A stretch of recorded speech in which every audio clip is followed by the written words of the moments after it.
And now it's time for Starr Struck, starring CJ Starr, Dana Smith, and Patrick Puckett.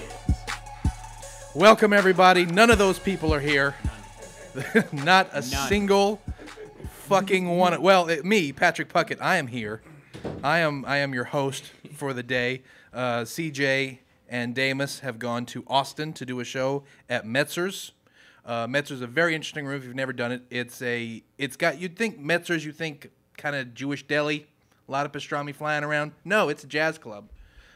Big urban audience, doing its jazzy thing. That sounds great. Oh, it gets better. From where the stage is, about 10 feet in front of you from stage is a wall that goes right smack down the middle of the room. Lengthwise or? Like, Who are you talking to, Patrick? you see, I'll get to that. Okay. Settle down. We'd like our intros. Our producer, Natalie Imbruglia's biggest fan, DJ just from in, John Bragg, everybody, is with us. There's no applause because he can't find that button. We'll get to my guests. My guests / hosts are some of the best in the area. First, we have one of my favorites. She is. I don't think she's a good enough comedian that I don't think she deserves that bullshit. Are you ready for a female? Before the introduction. You. But you probably get that a lot, don't you? I do. Right. Chelsea Hood is with us, everybody. If we can give her a hand of applause. We're doing it ourselves because we can't find the applause button. Very, very accomplished Chelsea Hood. Well, shucks. Thanks. That's nice. Currently on the CW33 Eye Opener. You're the head writer, if I understand that correct? Or one of the writers? I write some stuff. And some stuff. Yeah, create some stuff and we put it on the TV and stuff. So that's good. It's a pretty awesome job. Can't really complain at all. Also with us, Eric Nevarowski. Yes. Yes. And said it great and everything. Yes, even though your name is spelled. Thank you, pretentious radio golf clap. Even though your name is spelled. You to have it all. Your name. Even though your name is spelled nothing like that. Well, the N and the ski. And then everything else between it is the noise that kids make when they're playing with a model airplane. Yeah. It's kind of. I've never thought of it that way. But yes. Yeah. Any of The W's are like V's. Yeah, it's kind of like Wheel of Fortune leftovers. Yeah. Yeah. I'm That just applause gonna let button. That, Yeah, I was gonna yeah. let that go. Yeah. I was gonna let that I don't just know. hang out. Nevarowski. Never. Yeah, it makes sense. I've never heard it like that before, so it's good. It's a very common name in Wisconsin, though. Well, it's like Bragg. God, you get a lot of slack for your name. Yeah. Just tons. Yeah. Everywhere he goes. Hold on. Did anyone mention that Chelsea's a chick? And a comedian at the same time. But I have a great rack and my last name's Hood, so Yeah. I quickly get put to the side And then go back to the Polak. to your, yeah. Yes. Accurate. Yes. Well, thanks for inviting us here. I told CJ and Damus that we were gonna white the shit out of the show. We are. Today, so Okay there. We are. We are. Oh, jeez. Last week we had some- a tall boy. This week you have your lattes, Yeah. your chai teas. Yeah, you we're two gonna hip, get some you James two Taylor. hip, you two hip cats. Yeah. We listened to Ray LaMontagne on the way down. I'm from Chicago, so I helped discover Mumford and Sons. It's pretty. He's actually from Wisconsin. I'm actually from Chicago. Well, I live there. Whatever. Oh, Yeah. this is gonna That's be what this is gonna be a awkward. show of Hang on, lies. everybody. You're gonna realize you have a lot in common, and Yes. just have this torrid, on-air, awkward. Yes. Dexter and her sister kind of We love. kind of thing. have the whole Viola Eric thing too Yeah. on the show. It's a weird. I'm also on CW33 Eye Opener, but I guess you didn't want to plug. We were that, gonna but- get to that. all right, I I'm was gonna sorry. get to that. I got a whole list of shit. I'm pensive. We were gonna Sorry, guys. talk about your Stuck moment in at traffic. Harpo. Stuck in traffic and stuff. Yeah. Coffee's good though. But thanks for having us. No, it's good. It's I couldn't think of two other people that I would want here, besides you two's guys. Us guys? That's nice. You Yeah. guys? That's nice. You two's guys. about this little guy? We Dr. Damus is not here, as most of our listeners are accustomed to having him, Dr. Damus, answer some letters. Mm-hmm. So you guys are going to fill in. Oh, I would love to. We pulled some letters from the bag, Absolutely. from his letter sack. Okay. right from Damus's letter sack. I pulled letters. I That don't sounds- want anything out that's- of Damus's sack. No, I'll give it a go. you'll give it a go.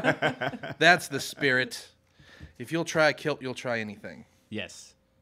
The big thing I want to get into, and we're going to jump right into it because everything else is kind of not important. There was the whole Aiken issue, of course, which Right. continues to get more and more absurd. Yes.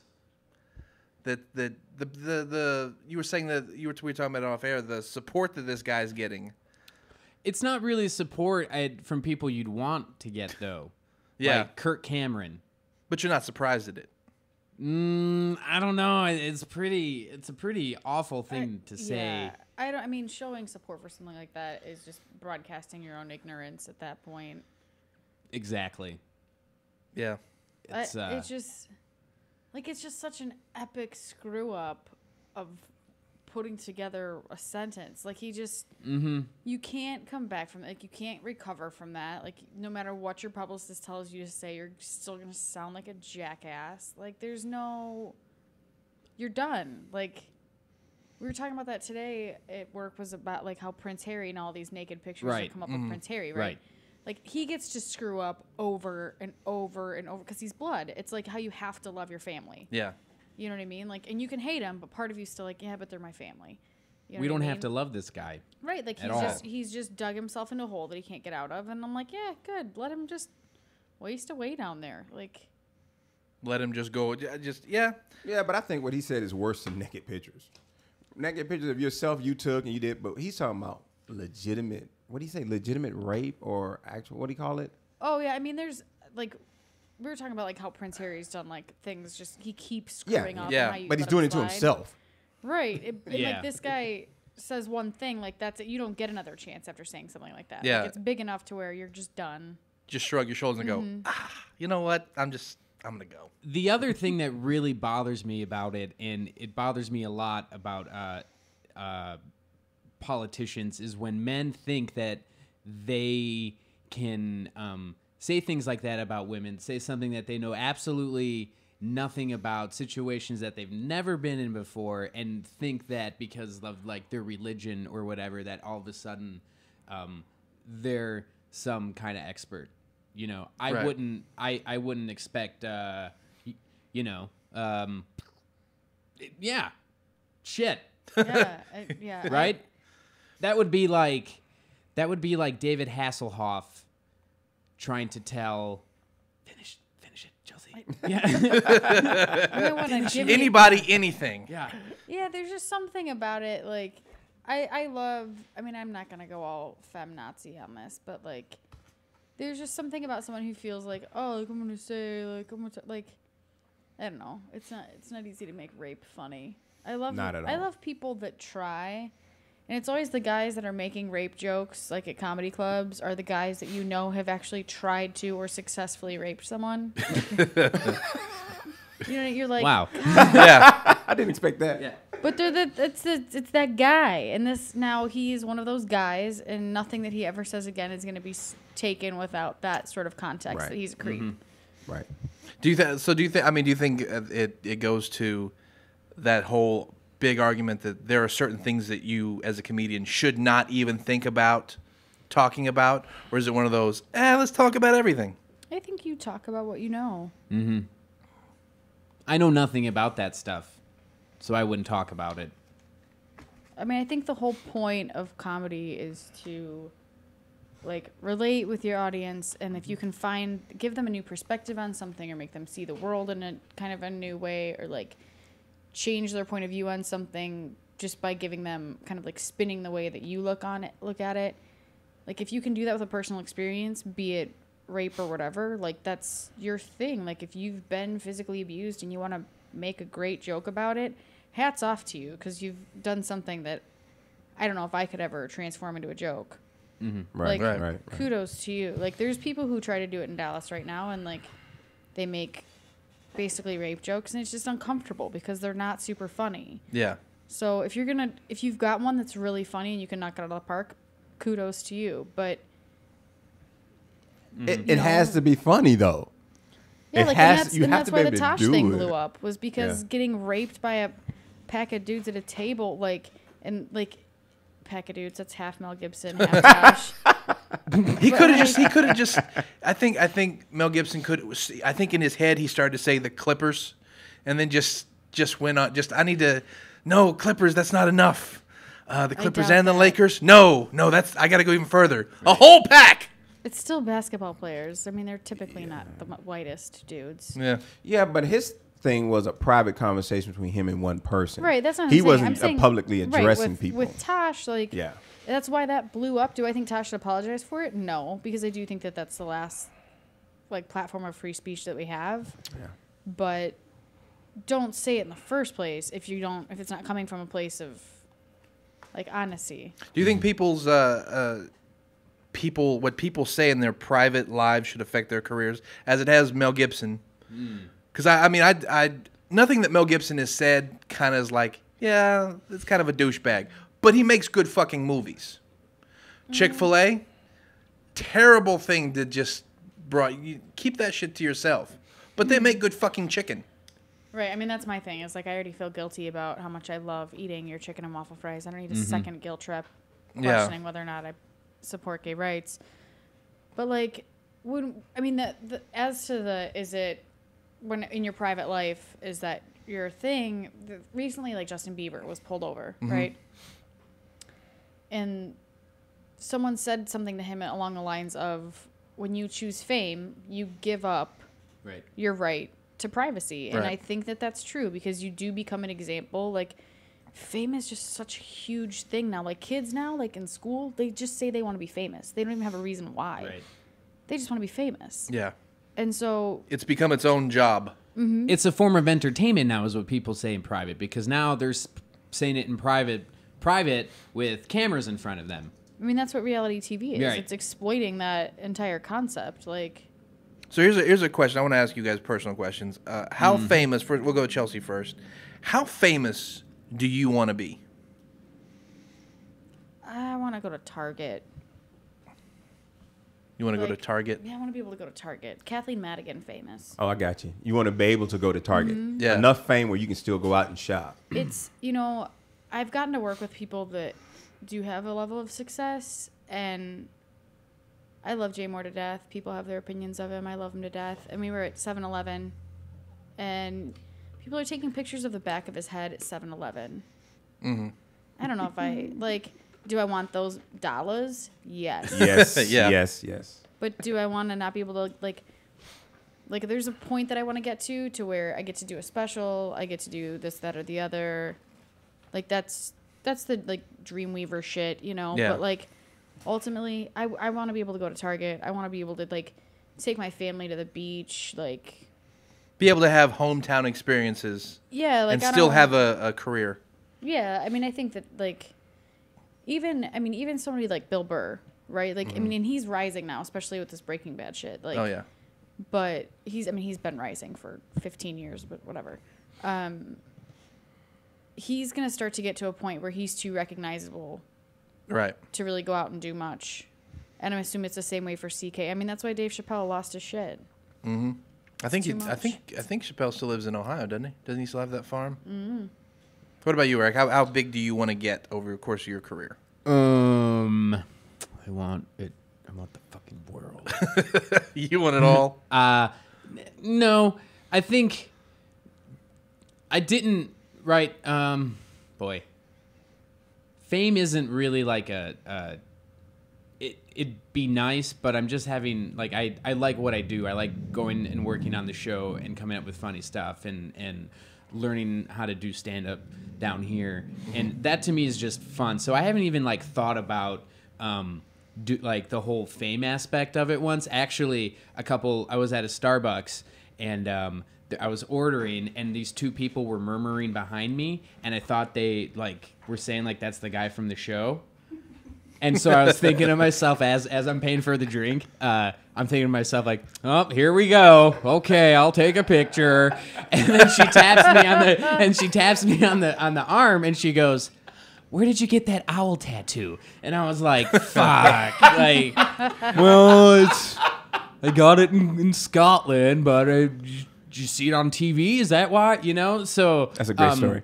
Yeah, so I haven't gotten to the point yet where fame is even an option, but I don't know. I'm kind of the same way with Chelsea. I've also seen it in past jobs and work, like being with some of these people and like not being able to go out and get a bite to eat with your friends, that sort of stuff. That seems taxing, but oh my God.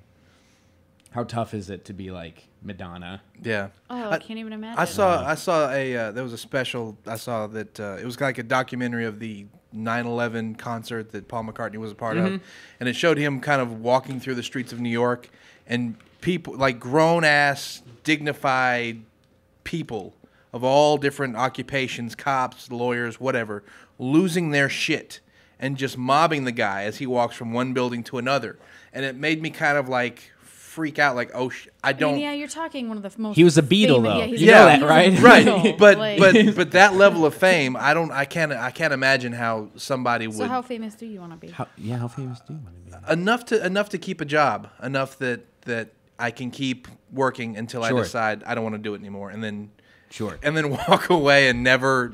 Right. I'm one of those that, Right. that would like to get to a point. I'm not going to be like I don't ever want to be like Rickles, like 87 years old and still on tour. I want to get to a point where, you know what, I've said everything I have to say. Right. I have enough money. Right. And I'm going to go the fuck away. Right. And it just, 1 minute, hey, and then the next minute, nothing. But then you got Willie Nelson, who's 80, Yeah. and is still kicking it, like grinding it out, yeah. He woke up the other day and couldn't breathe. Yeah. And was like, I'm still doing the show in Dallas, and still I don't know if he just. But isn't he doing it for money reasons? Money's That always IRS a thing? good. The IRS I don't thing? know. You got to think that like you love what you do, and if you That's didn't love what that's you the same. did, That's like George Clinton. That's why he's still touring. Right. Yeah. Money.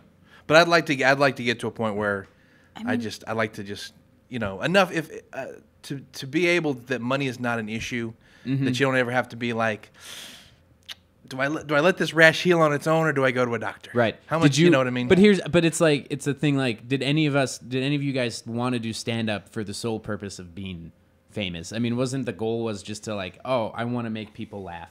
Or am Well, I way too... I wanted to be an actor to be famous. Right. Yeah. And then I saw stand up and I was like, the first time I saw it, I was like, that person just entertained an entire room for 45 minutes by themselves. Mm-hmm.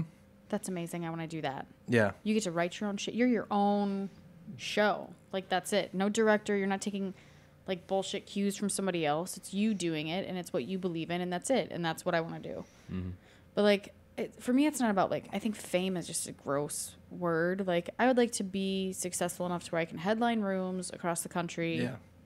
for the next 30 years. As long as it's a means to an end, like you're well enough. Yeah, you're a show would be great. You're well enough. People know you enough that year after year after year that you come to their It's town. a product, and they come. Yeah. Yeah, but absolutely. not so much that you kind of have. You can do. I don't ever. That whole I can do what the fuck I want famous is just, that's kind of. I just don't see the appeal in it. I mean, I used to like daydream about it when I was in high school? Yeah. In college, of course. Like, I was like, red carpet, like blah blah blah blah blah. Like, I just want to have enough money to have a house in Chicago, a house in LA. Need both of them, go back and forth, and just be that person that's in all those funny movies and sitcoms that you could never name. Like, oh, she was in that. Like, that'd be great. But they always get fame eventually. Like the curly head kid, the chunky white guy with the curly hair. He got from really Sandlot. That could be he me. got really famous, and then he cut his hair and lost weight because they wanted this from him. Jonah Hill. Oh, yes, Jonah Hill. Yes, Jonah Hill. Oh, yeah. He was in all the movies. Like, that's that kid. That's that kid. And the next thing you know, he's famous. He started to blow up. I mean, once he came out like as a comedic young force. Yeah. Like, he came out pretty strong, and he's Yeah. been in everything since. Yeah. And I mean, he did have to, like, that's the thing that's the other question, is how much would you be willing to change for roles? I mean, because all of us here have a demographic. Mm-hmm. Do you think your demographic chooses you, or you choose your demographic? Do you go after a target audience, or do you think that whoever is going to be your fan just kind of finds you? I think people I like think- you or they don't. Yeah, that's the point of it. Is maybe like reaching out to people who wouldn't normally listen to you.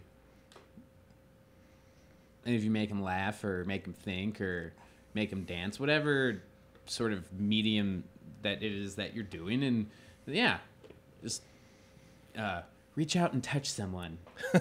I think that You're fired. I think You're Silent fired. Bob. I think Silent Bob famous is the famous I would like to have. Silent Bob Fay. Yeah, because You mean- he's genius. Kevin Smith? But he just stays in the background. He makes a lot of money and just stays in the background and smoke a bunch of weed. So you'd be cool with a cult following. Yeah. Yeah. That kind of underground Yeah. Boondock Saint fame, essentially. Yeah. Yeah, but not Boondock Saint 2. That was terrible. That was a terrible movie. You could have that fame then, Patrick. Stop ruining movies, Hollywood. You hear us? It was pretty crappy. Yeah. It was. I went to see it when it was in the theater, and I took a backpack full of Guinness. Uh-huh. And then the more I drank, the better movie it got. Yeah. It was like, what? He's not really dead. I'm not going to spoil it by saying. Well, I think you just did, but I don't. They don't know Yeah, who's well- not. They don't know Right. who's not really dead. Right. Right.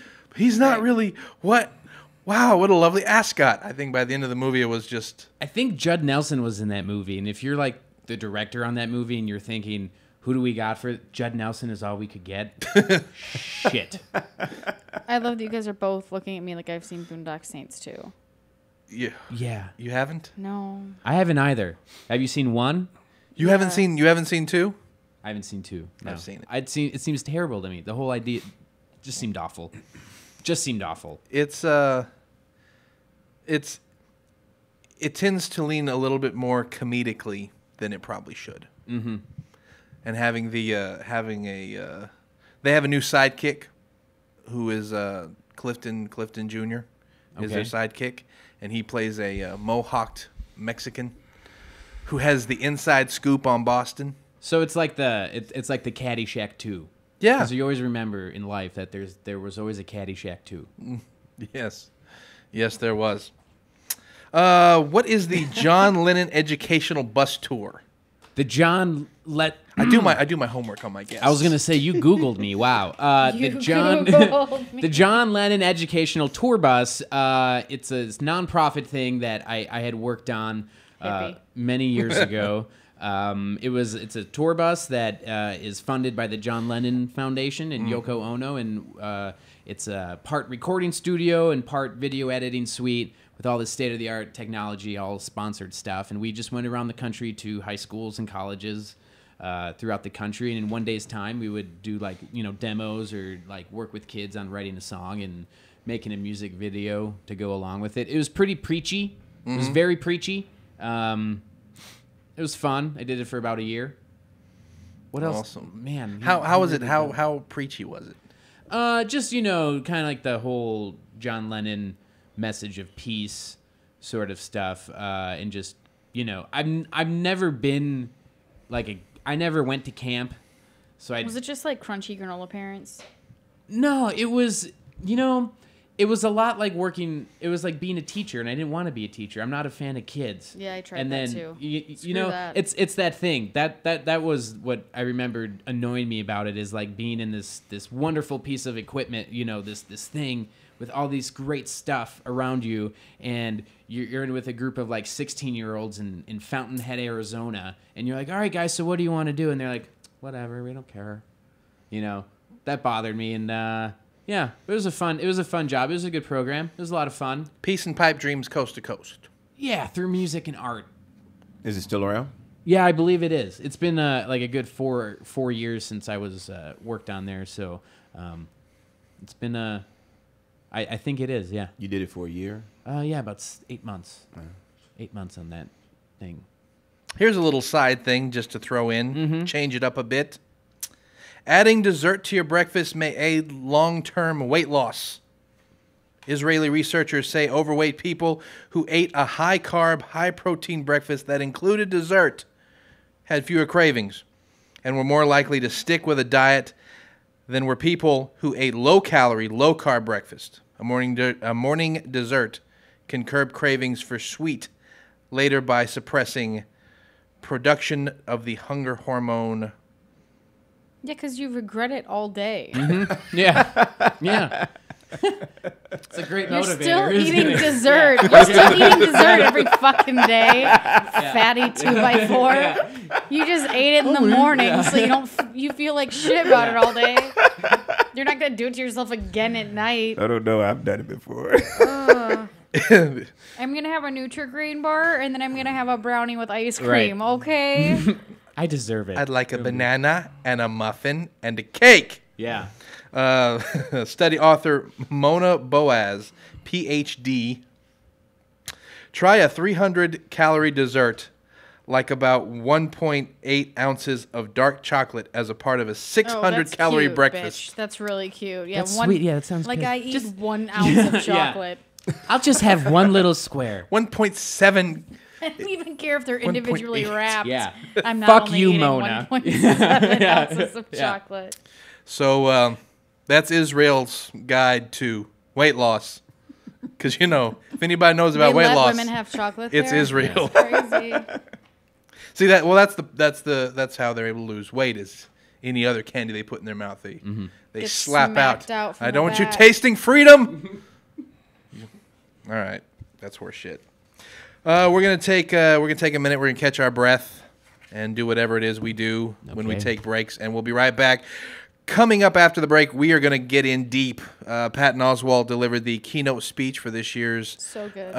Just for Laughs Festival. 2 letters he wrote to comics and the gatekeepers.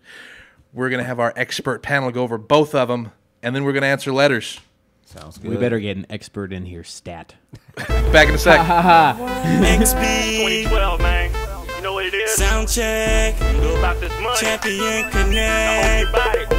No Wahala, no vex. Baby girl, I don't want you to cry no more. No. Baby girl, I don't want you to cry no more. No.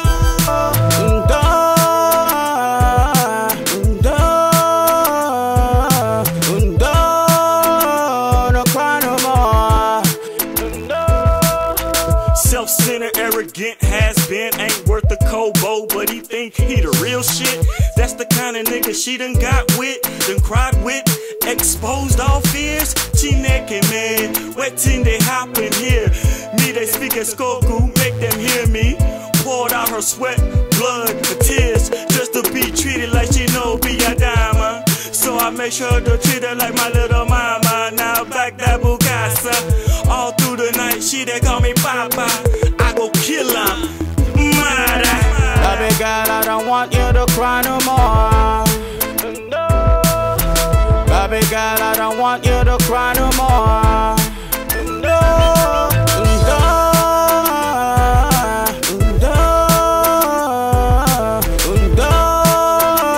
No cry no more. It was a lonely night. Y'all had a fight. My swag was peaking at a trillion fight. Shabby, you know you're not my wife, but tonight I go bless that Bukasa. Real hip hop swagger. I see you for road and I knew you was by time, but I needed you like a green and white Rolls Royce Phantom. He treated you just like my anthem. Shabby, you know I'm a true romantic. I go take you dancing and keep you laughing. Total murderer. Nasty. Baby girl, I don't want you to cry no more. Baby girl, I don't want you to cry no more.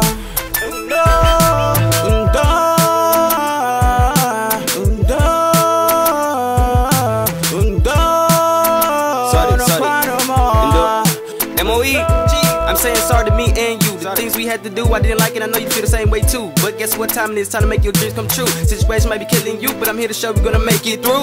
Switch it up, you know how we used to run it cool. From designer sweat to the elevated views. What you wanna name?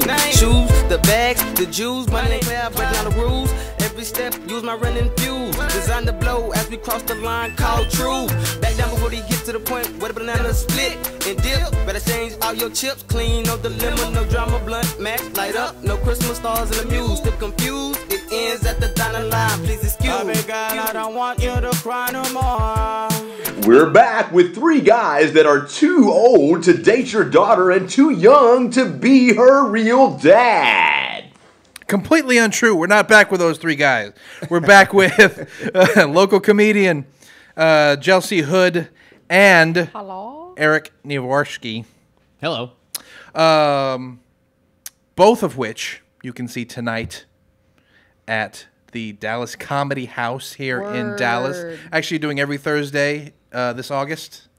I am. We got a little press today. We were in the Dallas Observer for one of the 13 best things to do this weekend. Oh, that's great. You should be much higher than 13. I know. It was random order. I It was was like, random order. list me as single and literally put me as one of the best things to do in Dallas this weekend. Please, God.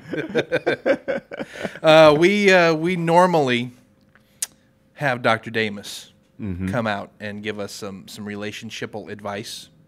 Okay. So before we get heavy into the Yes. You just let for Damus left give letters people relationship advice? and That then is some hilarious. medical advice and so on. Terrifying. We have letters. I'm gonna pull out 4 quick ones. Okay. We're gonna run through them. Here's letter number 1. I'm newly single and moving to Miami. Will having a roommate hurt my chances of picking up women? No. Is this a man This is a man. with a man roommate? This is a man, newly divorced, Moving to Miami. 40 years old, moving to Miami. He's not. First of all, he's not ready for Miami. If that's one of his thoughts and worrying about someone else trying to pick up, he's not ready for the rhythmic jungle that is Miami. Rhythmic jungle. I don't know. I mean, roommates are just. I think everyone should just do, like, if you're moving out to do your own thing after being divorced, like, stay with yourself, do like your thing, figure out. Find yourself. Yeah, well, you just get to know yourself again, because obviously, if it wasn't working, you were pouring everything into it, or maybe you weren't trying at all. Maybe that's also great why you should- advice. Yeah. No, that's great. If you do get a advice. roommate, make sure that your dick is bigger. Yeah, like don't That's get a very roommate that's bad. hotter than you, because if you Right. bring me home That's- and that he's would- hotter right. Fuck. or has more swag, I'm gone. that would be that. I have no I guess loyalty that to would you. That would be the one caveat. When is it okay, another letter, to Facebook friend a new love interest without seeming stalkerish?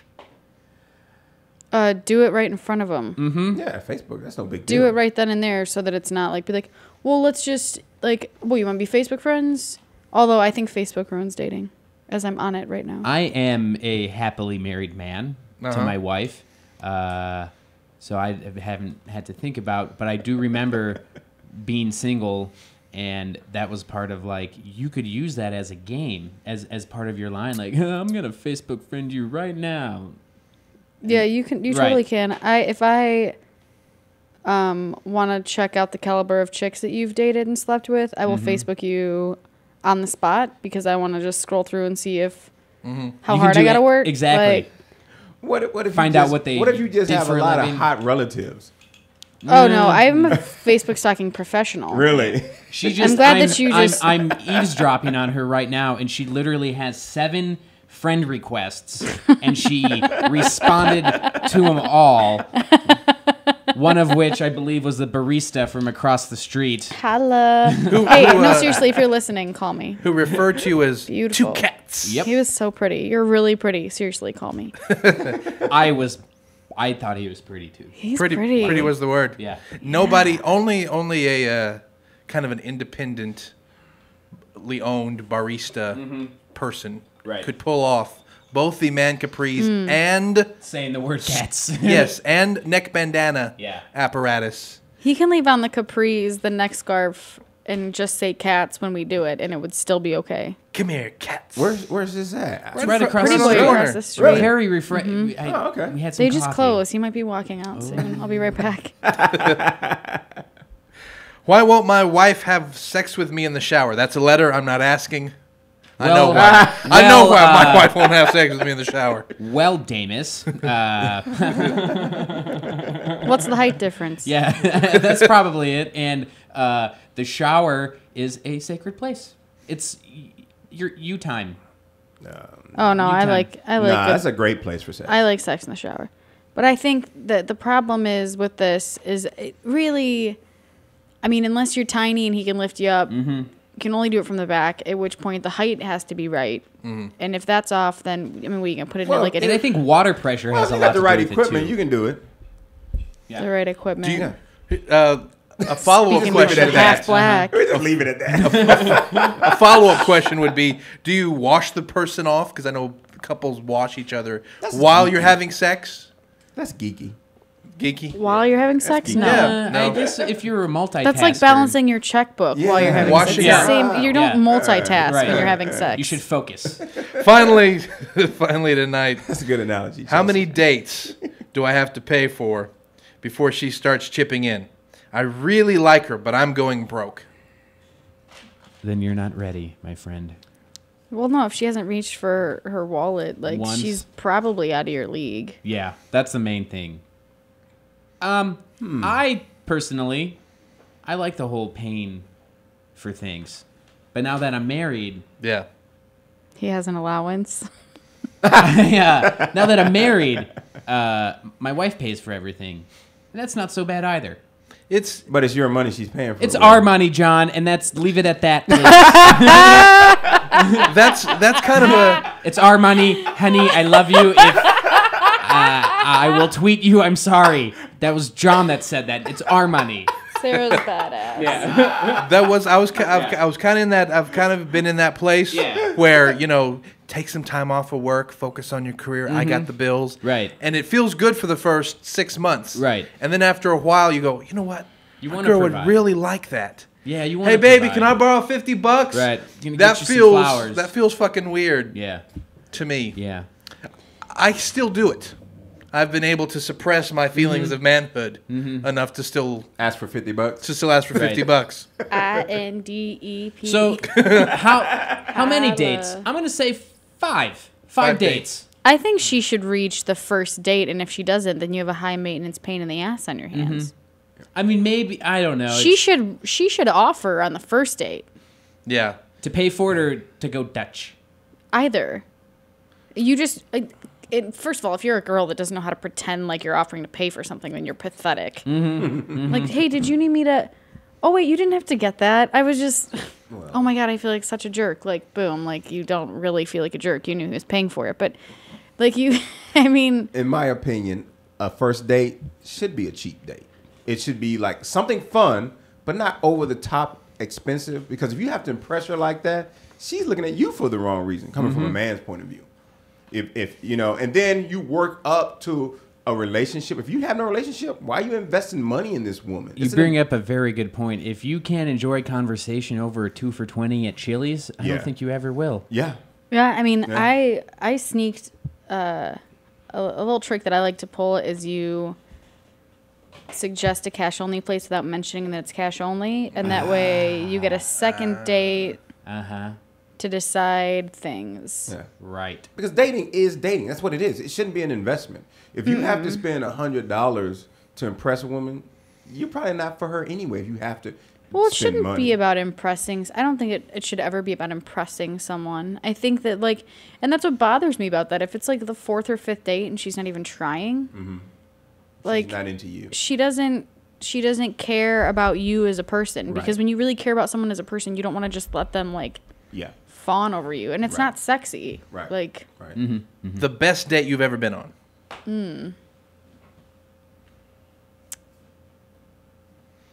I don't know. It hadn't happened yet, or just Probably too hasn't many, happened or yet. too many to choose from. No, like I'm the one that like gives the good date.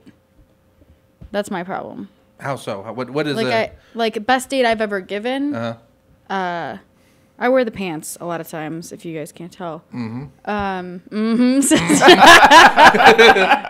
well, yeah. I pretended that I used to be a cocktail waitress in Chicago, and I pretended that I had to go to like a Peroni like beer girl thing, like event. And I was like, hey, I have to go do this taste sample thing. Will you come with me? Like, it's going to suck and I want to get hit on all night. And he was like, fine, I guess. And then we get out of the cab, and it turns out his favorite band is playing. I got VIP wristbands, free booze, The and stuff all surprise, night. the surprise like, date. Wow. Those are fun That's to great. pull off. That's great. I did the same thing. Same guy at dinner slid concert tickets to one of his favorite artists across the table and said, "We got to pay the check and get a cab right now." And I had already paid the bill when he was in the bathroom. So like, I'm good at giving dates, so my expectation bar for dates is really high. But see, a woman like you deserves a guy to treat her right. But how long did you guys date? 3 years. Yeah, Yeah. That's more than dating. You guys are in a relationship. But that was, both of those dates were within the first like 4 months. You're a good woman. That was to like We'll hook just leave him it at in. that. Yeah. Yeah, and that's the problem though, is expectations, especially like in his case, like now his expectations are high because she keeps going out with him. Expectations ruin everything. It's always best to keep them low. Yeah. You know what I like to do? Not in my case, though. What I have done a couple times that I wouldn't recommend this for anybody that didn't have any level of skill, but if you can pull it off, it's great. If they're about here, they're having an okay kind of day. If you can find a way to bring them down here so that you can turn around and bring them way up here, Right. that's fantastic. Right. Okay, so Yeah, you you're gotta have in Somebody- support somebody's of kinda having knocking it- down their day. Somebody's kind of having a shitty day, and they go get a frappuccino that's going to make them feel all special. You knock it out of their hand, Wow. and then pay their parking ticket. Hey, I know she had a parking ticket here. Yeah, but that's paid not it. really painted forward because No, I she can't wasn't believe going to pay people the have- parking ticket anyway, and you ruined the frappuccinos. They're delicious. But if you bring somebody down, it makes the That up wouldn't that make- much I- better, does it No. I not? still would be like, well, he paid my parking ticket, but I still don't have that frappuccino that I really wanted, and No, it's if laying she- there on the ground. If she got a parking ticket, okay, she already has Frappuccino to Right. make her level 2 happy, right? Then she gets a parking ticket. She's like -6 angry. Right. Frappuccino doesn't fucking matter. Now she needs a cupcake, at least. Oh, okay. So then you have to pay the parking ticket and do something else equals blowjob. So it I has don't to, it understand has to why be you guys don't get it this. has to be an equal. No, sometimes I'm not in it for a blowjob. Sometimes I'm in it just for like that dress makes you look fat. Big concert tickets, something. Something. You're terrible. I don't think Your that wife would is the one that actually- won't have sex yeah, with you in the I don't- shower. Or anyplace else. Lie to me. I don't think that would. Call me crazy, but I don't think that'll work, Chelsea. What are you talking about? The theory of The bringing breaking- somebody no. down to Break it bring down them to up. Not in this. Maybe when it's but no, Not in this economy. no. I guess it all depends what Oh, concert Patrick. it is. Or you just marry a girl that knows where and how to read parking signs and pay a meter. Yeah, No. it is her own fault Oh, that's for getting hilarious. the parking ticket. That's hilarious. I'm saying. Thick basket. You got to make them need you. Is all I'm saying. I Make hear them you. feel like, I hear you. you can't save a damsel in distress if she's not in distress. I got you. I got Oh you. my God. I don't have that kind of skill, so I'm not Yeah. gonna try that. I don't think I don't either, which is why I don't do it anymore. I've been slapped many a time. No, it's hard to believe, but it's true. Nah, get out. Yep. You did Second City and 4-Day Weekend. I did. How was that? Second City's pretty phenomenal. It's I did that straight out of college. Never made it into the improv group at ISU. They were kind of selective. And I didn't get along with them. Whatever. Do you find I did 4-Day Weekend? I did like 3 levels with them. Yeah, Do you they're find great. that there's a bit of snobbery in the improv community toward stand-ups? No, I think it's actually completely reversed. I think it's opposite. I think it's reversed. Yeah. It is. Yeah, I think it's opposite. The two go hand in hand together. I've talked with a lot of people about this topic, and the two go hand in hand. Wouldn't you say? I think it goes both ways. Yeah. It's Yeah. just like how people are like, oh my God, women in comedy. But like women in comedy make it awful for other women in comedy. Yeah. It's like I've more women in stand up have been rude to me than men. Like, and it's the same thing with improvisers and stand ups. Like they treat each other like crap. Neither of them respect one another's art form, yet both need both. Each other's skill. Yeah, it's stupid. All I right. will say that 4-Day Weekend. Oliver Toll is a cast member of 4-Day Weekend, and he's He's awesome. he's the best part. Got to be the best part of Eye Opener. I went to the show, and it seriously was one of the funniest things I had ever seen in my entire life. Yeah. Not just in an improv world or a sketch world or a local comedy troupe. I'm talking like A theater experience. the whole experience was incredible from walking in, and the show was just so good. It was great. But then, you know, I said, hey, that was a really great show. You guys really seem tight. And I think he said something like, well, after 4,000 shows with the same people, it kind of just happens. Yeah. You tend to know each other. Right. Where they're going to go. Exactly. Great Like- show. Yeah, Second City was really snotty. That's why I left there. I only did like a year and a half with their training center because it's very I can see that about nose in the air. the Second City. It's just very elitist, and Right. it doesn't. It's a training facility. Like it's an educational place where people are supposed to be growing and like learning this art form. Yet people like expect you to be at a level. When you walk in the door, I'm like, well, what? I've never done this before. Like, but I mean, it's still the content that's covered is still extremely valuable. So, Patton Oswalt delivered the keynote speech for Just for Laughs. We're going to read some excerpts from his first letter to comedians, and then we're going to read the letter that he wrote to the gatekeepers. In his letter to comedians, he said, everything I know about succeeding as a comedian and ultimately an artist is worthless now, and I couldn't be happier about it. He goes on to say, when I say everything I know about succeeding as a comedian is worthless, I know what I'm talking about because everything I know became worthless twice in my lifetime. The first time was the evening of May 22nd, 1992. I'd been working stand-up almost 4 years at that point, and that was Johnny Carson's last ever Tonight Show. Up until that point, the way you made it in comedy was very clear, simple, straightforward. You went on Carson, you killed, you got called over to the couch, and the next day you had your sitcom and your mansion, and you're made. Just ask Drew Carey and Jerry Seinfeld and Ellen DeGeneres and Bill Clinton. That's how you do it. But now Johnny was gone, and he wasn't coming back. All the comedians I remember starting out with in D.C., he says, all the older ones, told me over and over again, you got to work clean. You got to give them your 5 minutes. You got to get on Carson. And it all comes down to that. And one night, all of them were wrong. And not just wrong, they were unmoored. I like that word. I'm going to start using it. I'm unmoored about bringing it down to go back Coming up. undone Yes, over oneself. it's a good word. Thank you. They were drifting. A lot of these bulletproof comics I'd opened for, whose careers seemed to be predestined, a lot of them never recovered from that. You'll never hear their names.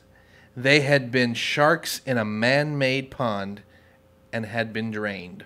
It's a good analogy. They decided their time had passed. Keep that in mind. They had decided their time had passed. The second time everything I knew about comedy became worthless has been pretty much every day for the last 3 years. Then Patton in his letter goes over his resume where he talks about being given opportunities such as King of Queens, the Pixar movies he did, the United States of Terra, Young Adult, HBO, Comedy Central, Showtime specials, Grammy nominations. He points out in his letter that he uses the word lucky and being given.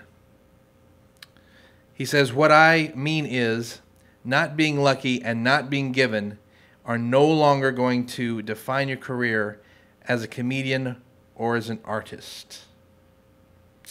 Now look at my career, he says, up to this point. Lucky, being given.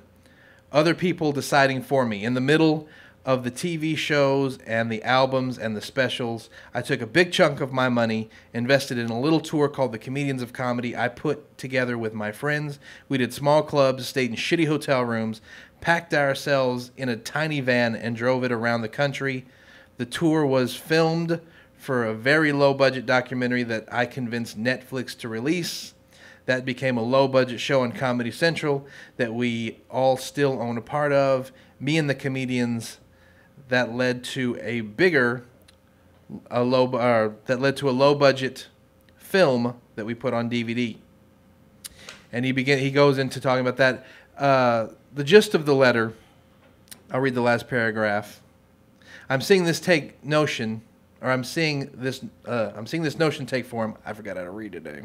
And a lot of my friends, a lot of you out there, you, for instance, the person I'm writing to, your podcast is amazing. Your videos on your YouTube channel are getting better and better every single one that you will make. Just like when we did open mics, and better and better every week. Your tweets are hilarious. So the letter he wrote to comedians, basically the gist of it is that the way you would make it is the way everyone thinks you make it. You go to New York, you go to L.A. Or Chicago, and somebody just has to see you. And then they see you, and you got moxie, kid. And It's then, just different now. And now it's more or less kind of your own thing, which is why there are a lot of comedians that I know that on stage are terrible. They just haven't. It's not that they're terrible because they're terrible. Mm-hmm. They just haven't found their niche yet. It's okay to say that people are terrible. Everybody's but they're on their way. Right. You know what I mean? But they're hugely successful because they know how to market themselves. Then there are people that are really great comics that you'll never hear of, and probably in their mid-40s will wind up, managing a Walgreens because they don't know how to. They're waiting on somebody to come see them. It's their own fault. It's their own fault. It's not like there's a giant box around said quiet. It's just like the way that these Dallas Comedy House shows have been going. Mm-hmm. It's the way that a lot of shows go. I hope that the comics in Dallas know that no one gives a shit whether or not you're funny. They don't care. It's dollar signs. Do you have a draw or not? Mm-hmm. That's the only reason they want you on a show. Like, you're not going to get your own night if you can't bring people out. Like, they don't care. Yeah. Clubs don't care if you're funny. That's why a lot of comics that people do and do not think are funny in LA get tons of stage time because they draw and they've sold out arenas and they get to do their crude, unintelligent humor at the Laugh Factory for 45 minutes because they've done movies and they've sold out arenas. That's all that matters. Like, mm-hmm. And that's what Patton, I think, is saying too, is that like now it's time where the way that you market yourself and the content that you provide to people and like the accessibility that you have with the internet and Twitter and Facebook that you have, like, do you know how much comics have to look at us and go, oh my God, what a cakewalk to get a following? I did dive bar after dive bar, and like we bitch about it, but we have Facebook, Twitter, websites, Tumblr pages, podcasts, Reddits, YouTube web series. The outlets for producing and marketing yourself are insane, and no one uses them. You gotta do it on your own. It's all about it's just like Chelsea said. It's a brand, and the minute you take that stage, or the minute you take that dive bar show or any show, your name's on a flyer, you're a brand at that point. It's the same thing like being in a band. You are that brand. And the only way you're going to get big is if people see your brand. That's the only, that's the only way. Sure, there's a lot of, there's a lot of better other types of shoes than Nike, but they're everywhere and they're on sale. Does that make sense? Yeah, No. it just blows me away. Like, and I love everyone that I've put on these shows, but last week I had 3 people at the show. And you're just like, in the crowd? Yeah. And you just kind of want to look at the people that you put on shows with you, and you're like, look, dude, like, everyone wants to talk shit about, like, oh, like, you dated a local comic, that's why you got work. But I dated a local comic that gave me work in the beginning, and then I capitalized on it and spent my time building a following, and I spend 2 hours putting together a Facebook invite. And I update my calendar on my webpage. Like, those are things that you have to do. Mm-hmm. You have to spend time after shows networking with people and making Facebook friends. And that's something I had to learn. Even the thing with Patton, you don't just, like, get the call from the Carson people. Right. You're going out, and back when that process was going on, it's never that whole, sign. Very rare is it that moment when you're sitting, you're at a gig, and all of a sudden, it's like, oh my God, you were great. I have to, right, you're going on Carson next week. It's always a process, and it's just with the way that technology is now, the process has evolved, and you need to keep up with it, or you're not gonna go anywhere. And it's nothing to say if you're funny or not. It's money. It comes down to the way that you represent yourself too, like the way that you carry yourself. within Yes. within a market. Like, Yes.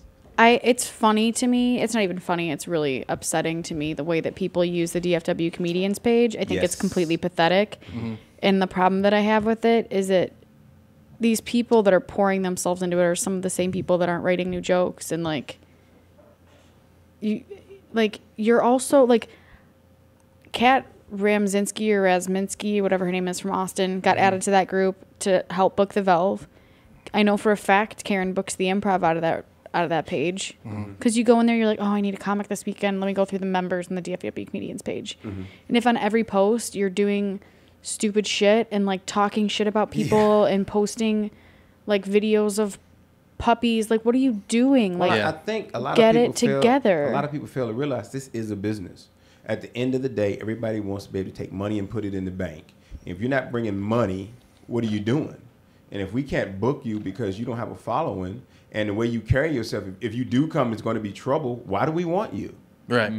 Yeah. And that's something that CJ he and I have kind of, it started out going back and forth, and then it turned out to yes, CJ. Yeah. Because I was always of that old school, because the people I grew up around, the Right, way I was right. raised was that old kind of Carson tradition.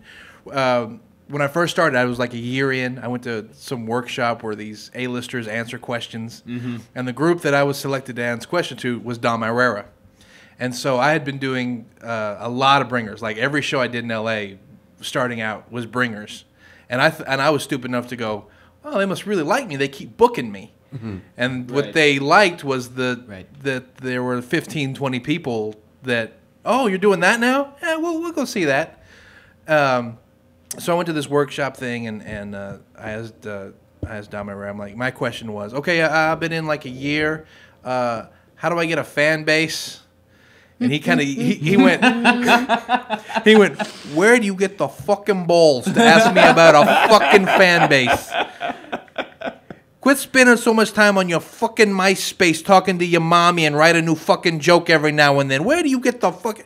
He reamed me out. He reamed me out. I couldn't agree with him more, That's though. hilarious. And then there was another instance here. There was some situation that I was in with another comedian that got blown way out of proportion. It was a bigger deal than it should have been. It was a misunderstanding, and it was just kind of a thing that everyone was like, gossiping about and wanting to know about. I know what you're talking about. Yeah, you do. Yeah. Yeah. So I mentioned it. Somebody asked me about it that fucking had been under a rock. I explained it to him. And I said, this is just what happened. I put my foot in my mouth. I said the wrong thing at the wrong time to the wrong person, the wrong situation. It was Hashtag Todd Aiken. yeah, it was a complete fucking mistake. And then this guy was like, well, what are you going to do? What's going to happen? What are you going to do? How are you going to? And then Chris Lehman, the best thing, like the best kind of gut check moment I've had. He goes, dude, no one knows who you are yet. Just write funny jokes. And I was like, oh yeah. Because I'm naturally an introvert, and I'm not like, it takes real effort to social media eyes, because I'm like, everything that I want anybody to know about me, you'll see on stage, and then I'm like I'll be backstage kind of a and it takes effort for me. Like I was reading them, like, yeah, you got a point. Like Louis C.K., Mark Maron, they've all taken their career in their own hands. Doug Stanhope for years, mostly because he had burned those bridges, but didn't do comedy clubs. He would get some, I think in Oslo, he broke into didn't break in, but he did his special in Oslo from an abandoned chocolate factory. And they've all taken their career in their own hands, where they are the whole nucleus of everything. And that's where it's going. And it's, that's kind of where it's... But the only reason they've been able to do that is because they've kind of played by the rules. I mean, the last time CK was at the Improv in Addison, they had to cancel his third show on that Saturday because he had nothing sold. And this wasn't that long ago. And now dude's doing theaters. So, like, everybody digs through the shitstorm that is starting out, and there's not a shortcut. The only thing you can do is spend time on stage. But if every week, every open mic, you're doing the same shit you did last week, then don't waste everybody else's time. It's about building your brand, and your brand has to have 45 great minutes. And if you don't, then what are you doing it for? Yeah, It's not a hobby. I turned down a gig today. I thought that, you know what, since I'm not good at marketing myself, fuck it, I'll get a manager and then just go through the learning curve. And I got a manager that knew nothing about comedy. Sure. He just had connections, great fucking connections, but connections. And I finally had to like shut him down today because he was like, hey, I got $100 for you. I need you to do an hour at a singles ministry retreat tomorrow night. And I'm like, are you... I'll take the gig. I'll take it. He's like, you got to be squeaky clean. I'm like, you're putting me in front of horny Christians. Horny and I can't cuss. And I got to do an hour? Are you fucking insane? You got to do it yourself. Do you think? I totally take that. Do you think people that are kind of at the starting out level, kind of where we're all at, basically, because you're pretty much new until you've hit that like 5-year mark, give or take. Do you think people they kind of see the, hey, this guy's got a podcast, that guy's got a TV show, and they're doing it themselves, and they go, I could do that. Do you think people kind of lose sight of? I mean, I'm not quick to jump down the podcast lane yet because I don't.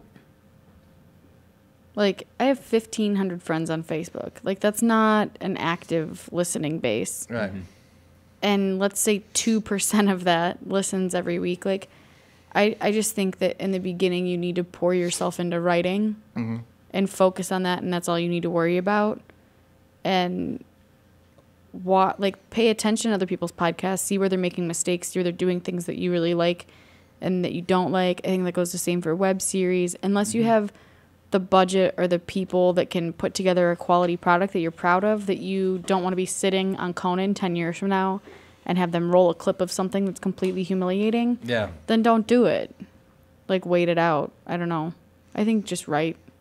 I think people I've gotten to a place where I'm constantly getting myself to take my time. This isn't a career that's going to be built overnight. I hate doing a show at like a coffee house or a restaurant or some fucking thing and being introduced as a headliner when I close. Like, I see a lot of that. Hey, you ready for your headliner? No, they're not ready for your headliner because you're not one. Right. You've been in 4 years. Nobody knows who the fuck you are. Right. You're just the guy going last. No, why do you have a website? You're just like above. You don't have merch to sell. Why do you have a .com yet? You know what I mean? I think there's a certain natural progression that people tend to rush in order to I would agree. In order to make it right. That it's like there was a comic that was all excited about his new whatever.com. I'm like, where you're at, Facebook should be good enough. How are you going to take your 400 Facebook friends and have a fucking website that you have to keep up with? And all right, moving on. I mean, I agree, but I do think it is important for people to brand themselves. So it's kind of like a fine line. But one step at a time. I mean, if you're not getting booked for shows, then you don't need a calendar. Right. Yeah. Is that shitty to say that? I No. mean, like, if you're not getting booked for paid shows, and you don't have people asking you. Here's the thing. If you don't have people writing on your Facebook wall or uploading pictures of you and them after shows saying, like, I had a great time with so-and-so tonight at the blah, blah, blah, requesting you. If you're not getting Facebook friend requests after shows, and if you're not getting, like, new followers on Twitter after shows, and you're not getting somebody that's saying, like, hey, when's your next show? Then nobody gives a shit about when your next show is. Yeah. Like, people will come to you and let you know when you need a website. Yep. And it's good to be prepared because I've been in both situations where I had shitload of flyers that nobody wanted. Right. That moment where you've killed on stage and you know it, and you sit out in the lobby because you know that every person that walks out is going to shake your hand. Yeah. And they look at you like, will he validate parking? Right. I like his owl tattoo. Yeah. Oh, God, yeah. And then I've had that moment where, hey, young fella, where can I see you again? Hang on, I got a thing. Hang on. God, that's the worst when they pretend they don't even recognize you. You're like, bitch, you looked at me for 25 minutes. Yeah. Like, just... Like, Validate me. and I will take care of your parking ticket. But validate me first. I have seen some Right. local comics always be ready with a business card in their pocket. I think they prepare it, and I've seen them say, "Hey man, you were funny. Where can I see you again?" I seen them whip out a business card, and it was as simple as that. And nobody knew they had it until they asked for it, so they were kind of prepared. Yeah. Well, they were prepared, and they took care of it. And they moved on. Yeah, you should have cards. Yeah. You can lead Yeah. people to your Facebook, Twitter, website, Yeah. whatever. Yeah. And I'm making a living doing this right now, and my website's a Tumblr page. Who cares? It's an excellent Tumblr page, by the way. But there's a calendar it's that's simple. current on it. There's a link to video. There's links to my YouTube, Facebook, Twitter. Like, what you really, really need on there, you can find. Mm-hmm. And if somebody needs more than that, they know how to contact me off of it. Mm-hmm.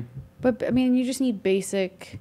You need to blow people out of the water with your like, oh my god, this is my $1,000 webpage. Nobody gives a shit. They don't care. They Nope. still cost that much? Mm-hmm. Wow. The second letter Patton Oswalt wrote were to the quote-unquote gatekeepers. He wrote, "You guys need to stop thinking like gatekeepers. You need to do it for the sake of your own survival.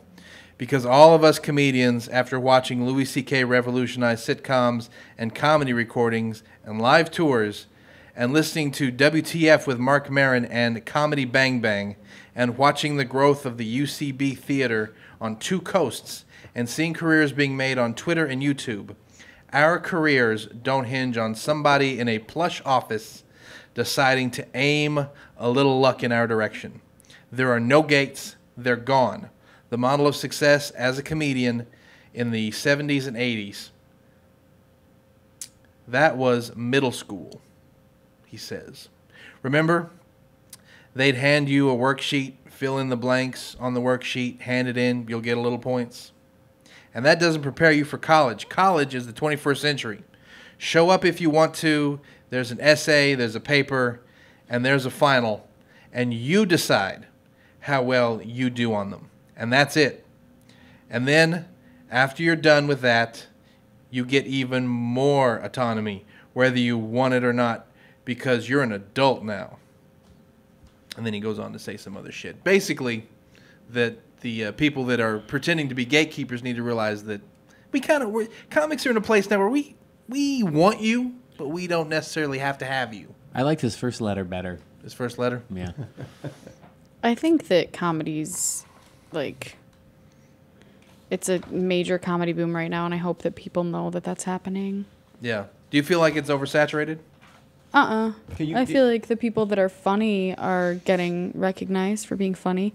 I think there's a lot of unfunny people that are also being recognized right now, but that doesn't bother me as much. You said there's a comic boom going on across the country in certain cities. I think across the country. I mean, look at, like, 10 years ago, there were no more, like, stand-up shows. Like, I mean, like, in terms of, like, Premium Blend and The Burn and The Roasts and Tosh and Ellen's, like, the biggest daytime show right now. Like, I miss Oprah.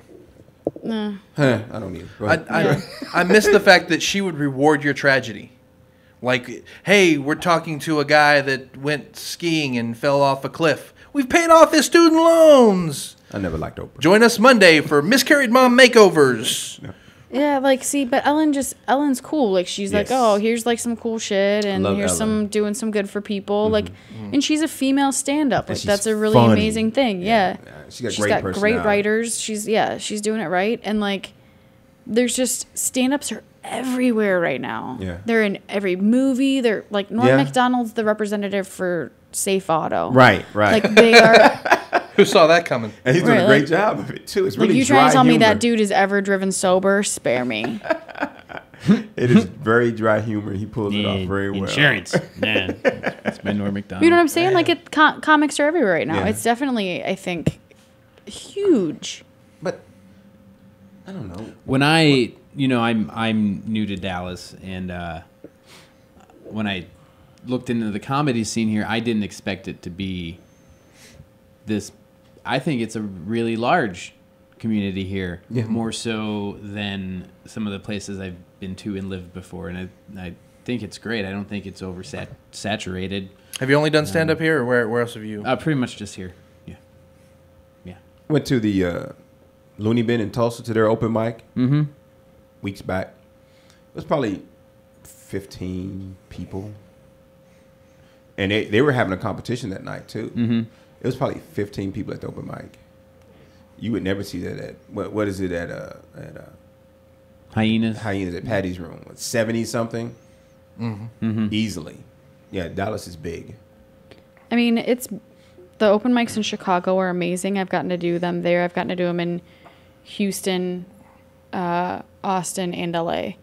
And like Chicago's great, Houston's great, Austin's great, LA is a bunch of people that want to be noticed. I mean, it's the comedy in LA is terrible. Yeah. There's scary. There's it's really that sort scary. of I don't know if it's just me and my Midwest blue collar work ethic, but when you do it on your own and you have like my favorite open mics sometimes are the bar open mics, and I know Chicago has some great open mics that are bars. Oh my God, And they're- Cole's on Wednesday. Yeah, that place is amazing. So good. It's amazing. So I it's blacked like out there.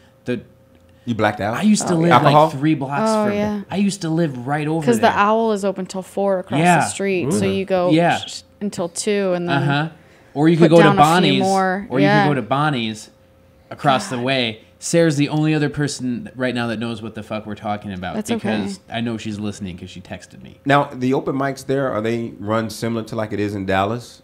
Yeah, I mean, the thing that bothers me about the Dallas open mics is like in other cities, I've noticed that there's like a respect level that just kind of hits harder a little bit. Like in LA, if you're bigger than the biggest guy going up, you bump everybody. Yep. Right. Sorry. Sorry, I have a show. Right. Hasta luego. I got NBC dollars. Yeah. So sit the fuck down. In Dallas, it's not like that. In Dallas, there's a lot of favorites, and it's like doing favors for people that waited to go up later last week, and it's just a lot of like, I don't get it. I don't want to be treated any differently. Like, I'm not saying that I deserve any type of privilege, but I do think that the people that are winning contests and getting weekend like work, because there's only maybe, honestly, if we're gonna be real talk, 10 comics in Dallas that get work all the time. Yeah.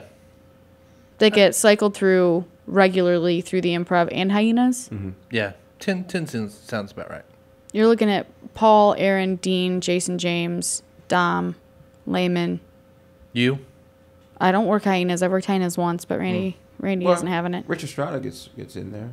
You know what else I've noticed? I've noticed that there seems to be, from my experience here, there seems to be 2 worlds. There's Dallas comics that they work the local clubs, they're in the open mic scene, they're around, and then there's just comedians that just happen to live here. They don't really participate. They don't do the local rooms. They live here and then they fuck off on the weekends and go do whatever show wherever they've got it. Well, there's a lot of people that just do it to get out of the house and away from their wives during the week. But I mean, they tour, they make money, they're middle acts, they're features, but they live in Fort Worth or wherever, and then Monday through Wednesday they're here, and then they leave and go tour somewhere, and they don't really. They've been through the local clubs, and they've kind of. This scene's changed so much in 3 years. It's not even funny. Like, it's ridiculous. 3 years ago, when it was Paul and AG and Tone and Dave and Jason and Aaron, and that was like it, and Linda, like they were the people getting work. Raj, that was it. That was who got work. And then 4 of them said, I'm going to go see what's happening in LA. Let's try that. And Foster, AG, Tone, and Raj all left. The entire food chain just got rocked and rattled. And there was no more like mutual respect. Like the way that people like, I can't, like, it's weird. Like the way that the DFW comedians page is right now, like I feel like if those guys were still here, like it was kind of like seniors and freshmen kind of shit. Like you knew your role. And like I started out very much knowing my role. Like even though I was dating Paul, like those guys were still like, hey, no, you fucking crawl before you walk. And that's gone now. Yeah. It's just like a free-for-all of people that have been in it 4 months. Like, yo, I got a show here. People have been doing it for like 2 weeks and they have a room. And it's just, I think it's kind of a shit show right now. Do you think it's because there's and this is my impression, that it's not like LA where the industry is right in your face. Everywhere you look, Right. there's that There's that, you know, I might get bumped by Bill Burr tonight. I better have my shit together. I might, you know, oh my God, that's that one guy from that one show sitting in the audience. I need to have my shit together because NBC's down the street. Dallas doesn't really have that. They should. Do you think that's why They should act like that it's a because bit- there are people watching. That's what cracks me up. Is there's people watching. There's like so many times at Hyenas, the headliners in the back of the room, and 50% of the comics don't even know it. Yeah. And I mean, just stuff like that. Like, there's always somebody watching, and there's college agents floating around, and there's like talent actor like agents floating around, and like you should be on your A game. I agree with that. But don't you think that as a comic, you have to be able to be willing to move, because you not move out of your house into another city, but go somewhere and do other shows, because there's only 2 or 3 major clubs here. You got to go to the other cities on the weekends and do those shows and get work. Yeah, you have to. I mean, comedy doesn't come to you. Right. Yeah, but you also have to be smart about it. You know, Don't go take $100 San Angelo gig because it costs that to and go eat there. it. Yeah. right. Yeah. That to go there.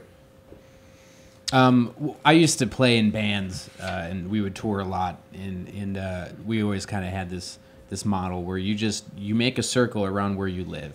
You choose whatever that circle is, and you hit that circle, right? And then when you're not the opening band, you know, in this case it would be the comic, when you're not the opening band anymore, and there's a room full, then you can go ahead and widen up that circle a little bit more. Yep. Yeah, I mean, I just think that there should be like that level like of respect, in the sense that I know I would never bump people that have been doing it longer than me. Yeah. Would never do it, wouldn't even think about it.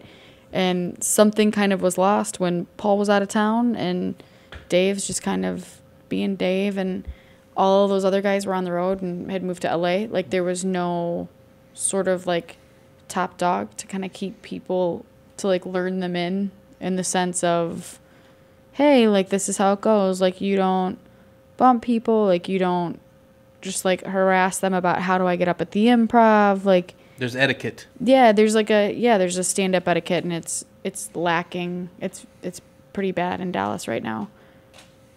All right. I want to thank our guests, Chelsea Hood and Eric Neworski. You can catch them Monday through Friday on the CW33 Eye Opener. Starts at what, 7 o'clock in the morning? Actually, 5. At 5? Yeah. Early. So wait, hold on one second. You did all of that research about me working on the John Lennon bus. I knew that was And coming. some fun fact about her, but you didn't know what time our show starts. Because on I'm it. never like you never I'm never up at 5. never started with that one. I'm just I knew that was coming. I'm just assuming what time Yeah. people start watching Yeah. television. Chelsea, I know you did Second City 7 years ago, but I'm pretty sure your show starts at 9 a.m. It's on when I put the DVR on. Right. Yeah. Yes, 5 a.m. to 5 a.m. 8 a.m. here in Dallas, Eric lets nothing slide. in Houston, Philadelphia. He's doing his job. We'll also be at the Dallas Comedy House tonight. Yes. In a little bit. Go see it. That's a little while. Come on over. Come on over, Brian Breckenridge. Dave Little, Chris Darden, Dante Martinez. Decent lineup. It's gonna be a fun night. Great lineup. What have we? Mouth. what Watch have your we? dirty mouth. What have we learned today? We've learned that if you have a roommate in Miami, make sure your dick is bigger. Yes. You can eat dessert at breakfast and Yes. be fine all day. Yeah. We've learned that your job is basically your own. Take responsibility for it. We closed tonight. We lost a great in the comedy industry. Phyllis Yeah. Diller died. Yeah. She was Sad born. day. Yes, she was born Is in 1917. She started when she was 37 years old. Started comedy. Phil Hartman was in his 40s when he started comedy too. Yep. Nothing wrong with that. Man. Had a big career, bunch of kids. She was hilarious too. I remember her being a kid. The Scooby Doo. She was on Yep. Scooby Doo. Oh, yeah. She was great. Just great. We're going to close. We're going to leave you with a few clips of Phyllis in her own words. Thank you for listening to Starr Struck or Puck Struck today. And by the way, CJ, we love you. Struck. Yep. Good night, ladies and gentlemen. Pasta. Thank you very much. Thank you. You think I'm overdressed? This is my slip. Now, I'm going to tell you the truth about what I'm wearing. I used to work as a lampshade in Las Vegas. Now, you may think, My legs are funny.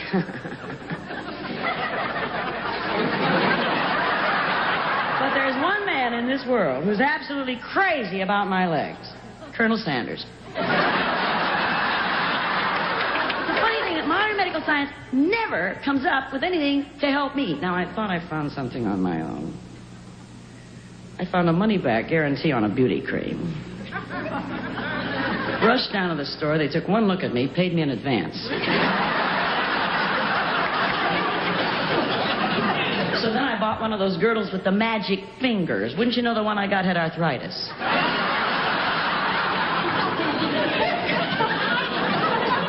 So then I tried out that new baking soda deodorant. It only works if you're sitting in the refrigerator.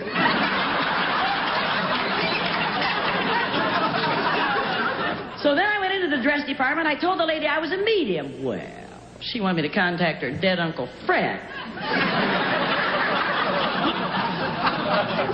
So then she absolutely insisted that I try on this certain dress. She said, "Madam, this dress is so sexy it'll give your husband ideas." I said, "Why, does a brain come with it?"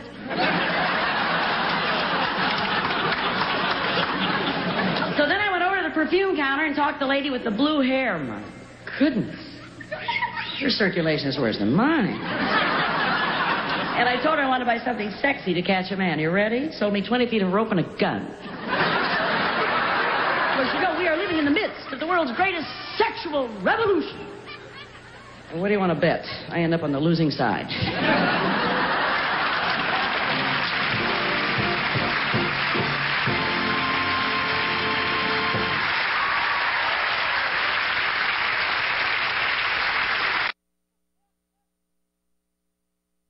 When we think Phyllis Diller, the first thing we think is the stand-up comedian Of who course. set a... You were a trailblazer. For women. Right, Yes. absolutely. In fact, when I started, there weren't even any men doing it singly. They were all duo. Rowan and Martin, Martin Lewis, everybody. Everybody was doing two guys. And you know, that's different than single stand-up. You always made fun of your own features? Yes. And Fang, your invented husband. I invented everything. I invented a whole comic script of characters. Right, and the idea was self-deprecating, right? Yes, everybody. I knocked everybody. Did it come harder, by the way, or easier? What do you mean? Doing comedy. Stand-up. I'm a natural. You were I'm cool born with to do it. Yeah. I'd like to know your most memorable moment in show business. There was one show I had in Chicago when the audience actually must have been breathing with me. I was so exhilarated when I came off. It was almost like a spiritual experience. You know Really? You know what I'm talking about. I never had such a perfect show. It was perfect from hello to goodbye, and then I went up the wrong ramp and couldn't get in the dressing room. Are you worried about dying? No, not at all. Don't Because think- when I die, I won't have any bills, I won't have any problems, I won't have people beating on the door.